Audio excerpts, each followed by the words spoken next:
আসলে দেশের মানুষ, দেশে যাব, এ দেশে আর থাকবো না, এই যে আসলে দেশটা যে কোনটা, যেখানে আছি সেটাও দেশ, যেখানে যাব সেটাও দেশ, এটাই তো না? বাংলাদেশের সঙ্গে আমার সম্পর্কের মূলে অনেকগুলি মানুষ আছে। তো বিশুর সঙ্গে সম্পর্ক বাংলাদেশের সূত্রে, বিশুর সঙ্গে আমার কলকাতার, কিন্তু আমার বাংলাদেশের বন্ধু অনেক। তো একজন মানুষ যিনি খুবই আমাদের অনেকের জীবনে খুব ক্রিটিক্যাল একটা ভূমিকা আছে, যার লেখা, যার অস্তিত্ব আমাদের ভাবিয়েছে, যিনি খুব অসময়ে চলে গেছেন, তিনি আখতারুজ্জামান ইলিয়াস। ইলিয়াস ভাই, আমরা খুব ঘনিষ্ঠ ছিলাম আসলে ইলিয়াস ভাই। তো ইলিয়াস ভাই আমার যে ইলিয়াস ভাই যখন অসুস্থ, যখন কলকাতায় এসে চিকিৎসা চলছে, তখন আমার তখন যে শ্বশুর বাড়ি ছিল, সেই বাড়িতে উনি থাকতেন, ওই বাড়ির নিচতলাতে। তাই জন্য আমাদের একটা অন্যরকম রোজকার সম্পর্ক ছিল। আমার ছেলে মিস্টার জেঠু বলে ডাকতো। ইলিয়াস ভাইয়ের সঙ্গে আরজান সর্দারের বিরাট ভাব ছিল, এরকম ছিল। ইলিয়াস ভাই আসলে কি করে জানি, আরজানের বাবা নাজিস চাচা হচ্ছেন বদরুদ্দিন উমর। তো বদরুদ্দিন উমর আর ইলিয়াস ভাই খুব বন্ধু। সেই সূত্রে বদরুদ্দিন মানে উমর চাচা বলতাম আমরা। তো উমর চাচার কাছ থেকে আমার কয়েকটা গান পেয়েছিলেন। সেই গান পেয়েছিলেন, তার মধ্যে একটা গান ইলিয়াস ভাইয়ের বিশেষ ভালো লেগেছে। সেই গানটা কালকে, আর এই যে সম্প্রতি যা ঘটছে আমাদের আরজি করে যা হয়েছে, আর আমি তখন আসলে স্টেটসম্যানে চাকরি করতাম, আর আমি যখন আসতাম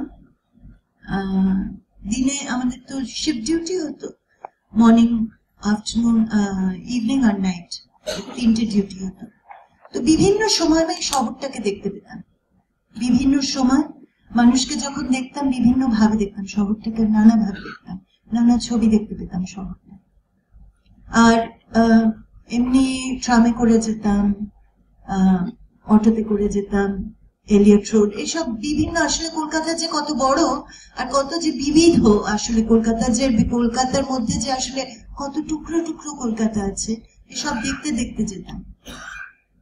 তো তখন আমি আর টুকরো টুকরো লেখাও লিখতাম, ছোট ছোট গল্প লিখতাম।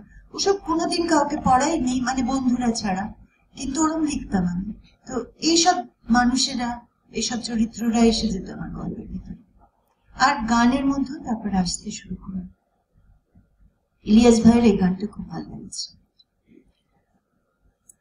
হাঁটুর ওপর তোমার শাড়ি, চোখের পাতা ভীষণ ভারী, দিনের শেষে রাত এসেছে, পথের আলোয় ঘর ভেসেছে, তোমার ওপর আছড়ে পড়ে আলো তোমায় কামড়ে ধরে, আড়াল কোথায়, আড়াল কোথায় মেয়ে, ও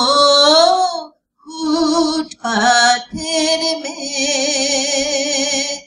এখন তোমার চেয়ে কে বিপন্ন অবসন্ন, ফুটপাথের মেয়ে, ও ফুটপাথের মেয়ে।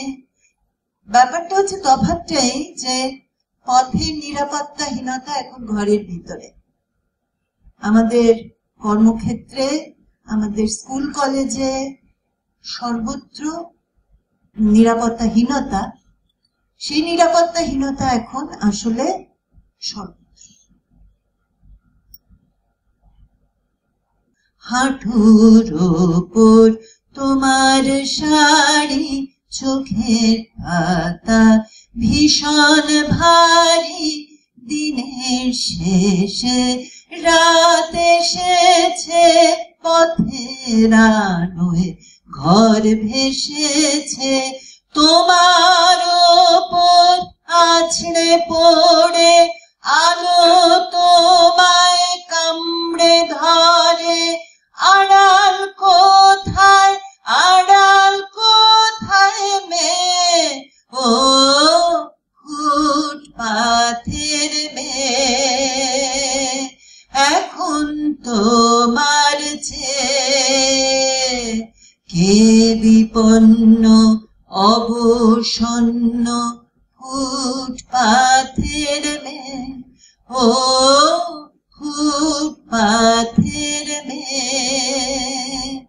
পথের ওপর কোলের কাছে চোখ বুজে যে ঘুমিয়ে আছে, নিয়ন আলোয় রাস্তা ভাসে, ঘুমের মধ্যে সেও হাসে, তারকায় আলো পড়ে, আলো তাকে জড়িয়ে ধরে, তুমি তাকে জড়িয়ে ধরো মেয়ে, ও ছোট্ট তোমার মেয়ে, কালকে সে ভয় পেয়ে খুঁজবে আড়াল দরজা দেয়াল, ছোট্ট তোমার মেয়ে, ও ফুটপাথের মেয়ে।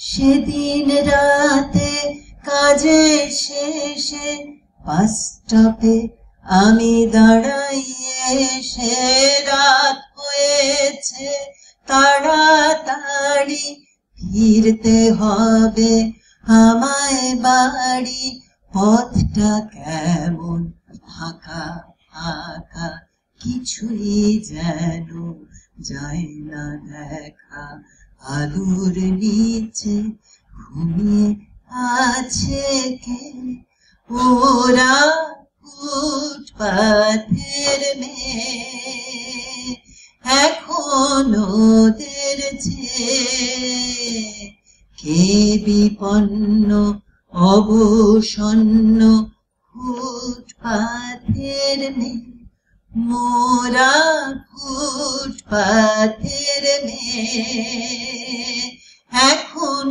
মোদের চেয়ে কে বিপন্ন অবসন্ন ফুটপাথের মেয়ে, মোরা ফুটপাথের মেয়ে, ফুটপাথের মেয়ে।